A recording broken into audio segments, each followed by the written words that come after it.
গ্রাস খাইছি, সবাই তাকে মারার জন্য প্রস্তুত হয়ে গেল। বিশ্বনবী বললেন, দাঁড়াও দাঁড়াও দাঁড়াও, পেশাব করছে, ভালো করে করতে দাও। বলেন আল্লাহু আকবার। খেয়াল করেন, এটা কিন্তু মসজিদ, কিন্তু বেদুইন জানেন এটা মসজিদ। বিশ্বনবী বললেন, দাঁড়াও, সুন্দর করে পেশাব করতে দাও। পেশাব করা অবস্থায় যদি তাকে লাথি মারো, তাকে যদি প্রহার করো, তার বড় ক্ষতি হয়ে যেতে পারে। আরামের সাথে পেশাব করতে দাও। সাহাবীদেরকে বললেন, পেশাব করা শেষে ওয়াহারিকুন মিন মাইন, একটু এক বালতি পানি ঢেলে দাও। বেদুইন বলল, কি রে, এটা মসজিদ, ওদের ইবাদতগাহ, আমি এখানে পেশাব করলাম, হুজুর কিছুই বললাম না। একটু পরে এসে বলছে, হুজুর আমি বুঝতে পেরেছি আপনি কোন সাধারণ মানুষ নন, আপনি অবশ্যই বিশ্বনবী। এই মুহূর্তে আপনার হাতটা বাড়িয়ে দেন, আমি কালিমা পড়ে মুসলমান হতে চাই।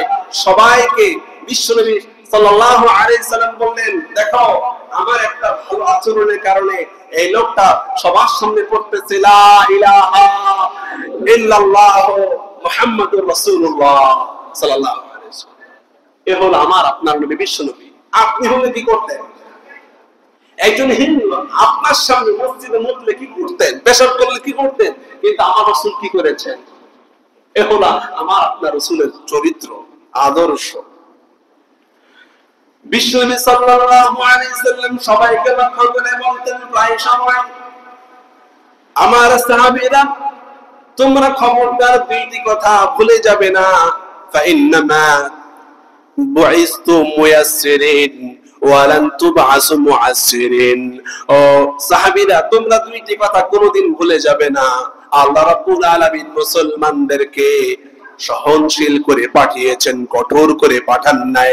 সুতরাং কোন মানুষের সাথে কঠোরতা করে মানুষকে ইসলামের দিকে নিয়ে আসা যাবে না। মানুষকে সুন্দর আচরণই পারে ইসলামের দিকে ধাবিত করতে। এই জন্য প্রিয় মুমিন মুসলমান, বিশ্বনবী সাল্লাল্লাহু আলাইহি সাল্লামের আদর্শ আমাদেরকে ধারণ করতে হবে। বিশ্বনবী প্রায় সময় সাহাবায়ে কেরামদের প্রশংসা করতেন। বিশ্বনবী তার আচরণটা এমন ছিল, এক রাতে বিশ্বনবী আবু মুসা আশআরীর ঘরের পাশ দিয়ে হেঁটে যায়। আবু মুসা আশআরী তেলাওয়াত করছিল, আর-রাহমানু আল্লামাল কুরআনা খালাকাল ইনসানা আল্লামাহুল বায়ান আশ-শামসু ওয়াল কামারু বিহুসবান والنجم والشجر يسجدان।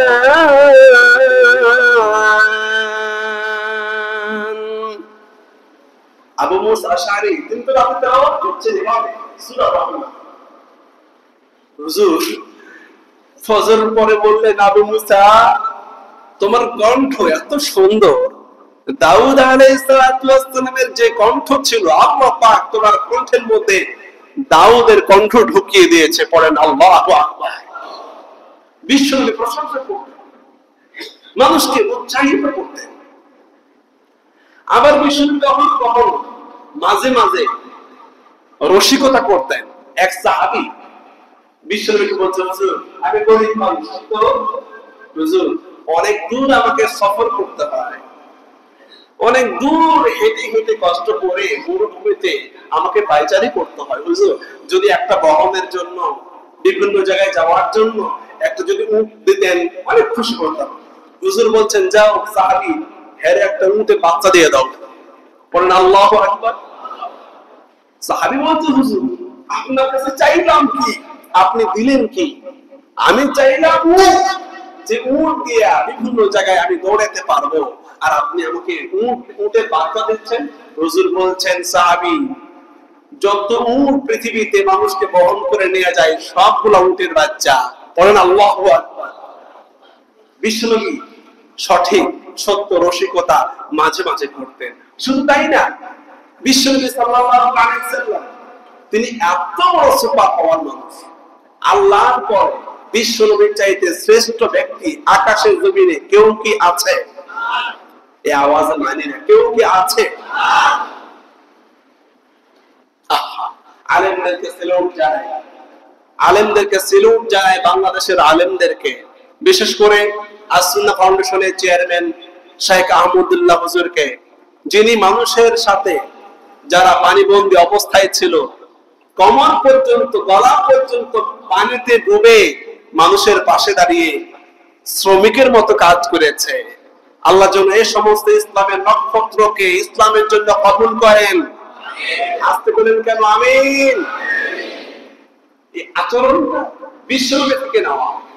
আমার আপনার নবী সাল্লাল্লাহু আলাইহি সাল্লাম মদিনার মসজিদ নির্মাণ করবেন, বিশ্বনবী নিজে শ্রমিক হয়ে কোমরের মধ্যে গামছা বেঁধে মাটি কাটতে শুরু করলেন, বালু কাটতে শুরু করলেন, সাহাবায়ে কেরামদেরকে নিয়ে শ্রমিক হয়ে বিশ্বনবী মদিনার মসজিদ বানালেন।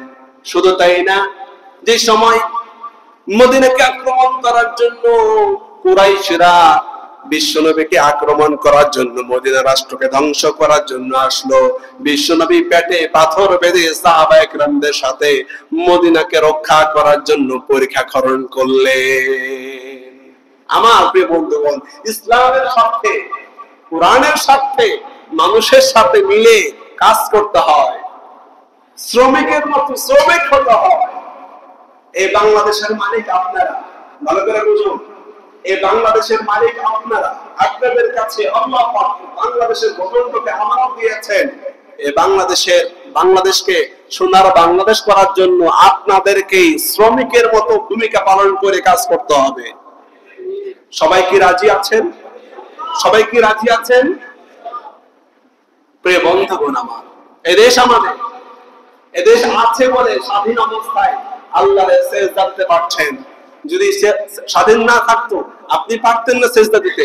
কাজেই আমার আপনার রাসূল সাল্লাল্লাহু আলাইহি সাল্লামের আদর্শে আমল, নিজের মাতৃভূমিকে, নিজের দেশকে শত্রুর কবল থেকে রক্ষা করার জন্য প্রয়োজনে শ্রমিকের মতো, পুলিশের মতো, পুলিশগিরিতে আপনাকে বিজি আর ব্যস্ত রাখতে হবে। পড়ি ইনশাআল্লাহ। প্রিয় বন্ধুগণ, বিশ্বনবী সাল্লাল্লাহু আলাইহি সাল্লাম তিনি প্রায় সময় যা করতেন, দেখুন আমি আপনাদেরকে বলি, বিশ্বনবী নিজের থেকে বানায়া কোনো কাজ করতেন না। ওপর থেকে ঈশা আসা পর্যন্ত বিশ্বনবী কোনো কাজ করতেন না। এরপর এত বড় সত্তা বিশ্বনবী, তিনি পরামর্শ নিতেন সাহাবী থেকে, মুসল্লি থেকে। কমিটির ভাইরা আপনাদেরকে বলছি, বিশ্বনবী সাল্লাল্লাহু আলাইহি ওয়াসাল্লাম সবার থেকে পরামর্শ নিতেন। মসজিদ চলবে কেমনে, এলাকা চলবে কেমনে, রাষ্ট্র চলবে কেমনে, কোথায় কি করতে হবে, সব কাজে বিশ্বনবী সাল্লাল্লাহু আলাইহি ওয়াসাল্লাম পরামর্শ নিতেন। কিন্তু আমাদের অবস্থা এখন, আমরা রিস্কাওয়ালাকে মানুষই মনে করি না, কাজের বুয়াকে মানুষই মনে করি না, ড্রাইভারকে মানুষই মনে করি না। তো পরামর্শ নিব কিভাবে? আমি কি একটু বেশি বললাম? নো, প্রিয় মুমিন মুসলমান, মনে রাখবেন আপনার ব্যক্তির হৃদয়ে আল্লাহ পাক এমন কিছু সিদ্ধান্ত দিতে পারেন যা একজন বয়োবৃদ্ধ বড় আলেমের পক্ষে এই সিদ্ধান্ত দেওয়া সম্ভব নয়। এমন সিদ্ধান্ত ছোট ব্যক্তি থেকে হতে পারে। এই অবস্থা আল্লাহ পাক বহু করেছেন, বহু নজির আছে, সেদিকে আপনাদেরকে যাচ্ছি না। কাজেই আমার যে কোনো কাজ করার সময় ওয়াইফের থেকে পরামর্শ নিব, কাজের বুয়া থেকে পরামর্শ নিব, ড্রাইভার থেকে পরামর্শ নিব, ইমাম থেকে পরামর্শ নিব। আর যারা মসজিদ কমিটিতে আছেন, এই মসজিদকে, কমপ্লেক্সকে সুন্দর করে, এটা আপনাদের দায়িত্ব। আপনারা যে কোনো কাজ করবেন, বয়োবৃদ্ধদের কাছে অনেক যুবক ভাইরা আছে, সবার থেকে পরামর্শ নিয়ে কাজ করতে হবে। এই শিক্ষা গোটা জাতিকে নিতে হবে। এই জন্য আল্লাহ পাক বলছেন, ফাআফু আনহুম, নবী যে কোনো কাজ করবেন করার সময় ওয়াশাবিরহুম ফিল আমর, আপনি সবার থেকে পরামর্শ নেবেন। এই চরিত্র হওয়া দরকার। বিশ্বনবী তাই করতেন, সব সময় বিশ্বনবী মানুষের থেকে পরামর্শ নিতেন।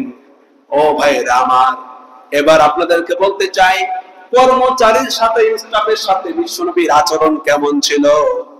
এবার আপনাদেরকে শোনাতে চাই সাইয়্যিদনা আনাস, তিনি বলছেন, খাদিমতুন নবী সাল্লাল্লাহু আলাইহি সাল্লাম 10 সিনিন, আমি আনাস বিশ্বনবীর 10টা বছর খেদমত করেছি। 10টা বছর খেদমত করে কামা ক্বালা লি উফ, তিনি এক সেকেন্ডের জন্য, এক মুহূর্তের জন্য তিনি বলেন নাই উফ। তিনি কখনো এমনটা হয় নাই তুমি এই কাজটা করলে না কেন, এই কাজটা করছো কেন, এমন কথা বিশ্বনবী কখনো বলে নাই। আনাস বলছে হিকায়াতান, একবার বিশ্বনবী জুব্বা আনার জন্য আমাকে পাঠালেন। রাস্তায় দেখি মদিনার ছেলেরা খেলাধুলা করছে, আমি ছোট্ট বাচ্চা, খেলা দেখতে বড্ড ভালো লাগে, আমি খেলা দেখতে শুরু করলাম। এদিকে 2 ঘন্টা পার হয়ে গেল। বিশ্বনবী তিনি নিজে আসলেন, আসার পরে তিনি আমাকে শাসন না করে, তিনি আমাকে না মেরে তিনিও আমার সাথে খেলা দেখলেন। খেলা দেখতে দেখতে একদম মৃদু, বিশ্বনবীর হাতটা এমন নরম ছিল, রেশম যেমন নরম, এর চাইতে সব নরম আমার রাসূলের হাত ছিল। পড়েন আল্লাহু আকবার।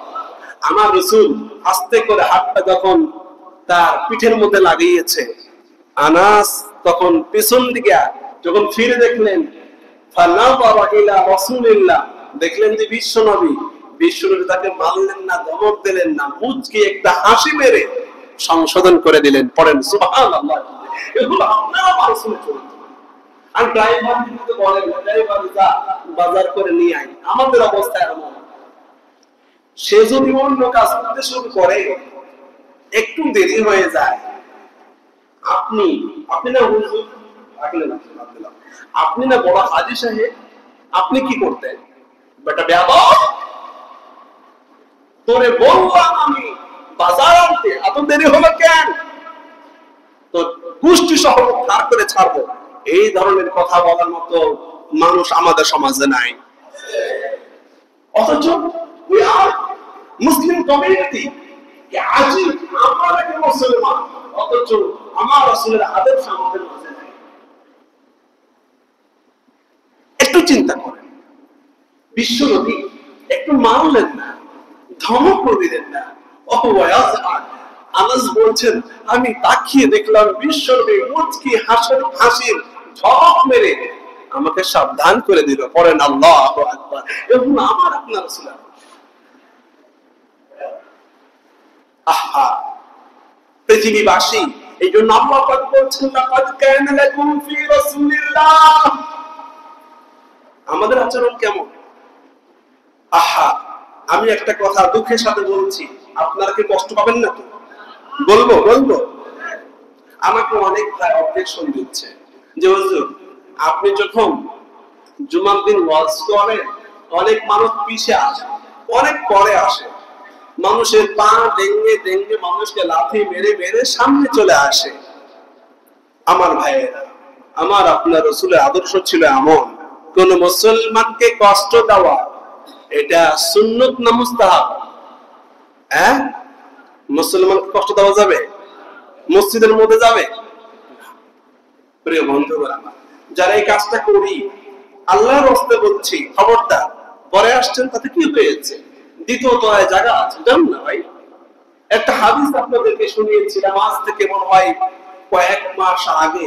যারা মানুষকে কষ্ট দিয়া, সামনের কাতারে আসার জন্য মানুষকে কষ্ট দিয়া ডেঙ্গিয়ে যখন আসে, ও যেন মনে করে ওই কাতার ডেঙ্গাই না, ওই জাহান্নামকে পার করে আরো বড় জাহান্নামের দিকে আগায়। পরে নাউযুবিল্লাহ মিন যালিক।